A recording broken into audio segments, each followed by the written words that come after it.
چھوٹے بچوں کی غذا کے سلسلے میں یہ میری پارٹ 2 ہے روشنی ہربلس کی طرف سے. تو اس میں آپ نے یہ کرنا ہے کہ سیم طریقے سے جیسے میں نے پہلے بتایا، اس میں آپ نے تھوڑا سا گھی لینا ہے اور اس میں 3-4 چمچ گھی لے لیں، دیسی گھی لینا. تو اس میں آپ نے آدھا پاؤ سوجی ڈال کے اس کو ہلکی آنچ پہ لائٹ براؤن کر کے رکھ لینا ہے، جیسے حلوے کے لیے بھونتے ہیں.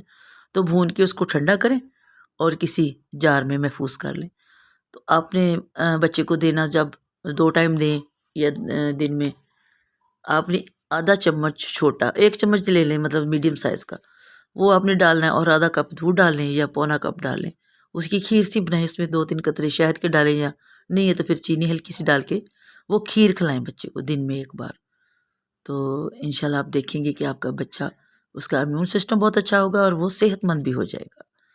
آزمائیں، کھلائیں، کیونکہ ہم خود یہ کھلاتے ہیں اپنے بچوں کو، ہمارے بڑوں کا نسخہ ہے یہ. انشاءاللہ آپ کے بچے صحت مند رہیں گے اور ان کا امیون سسٹم بھی اچھا رہے گا.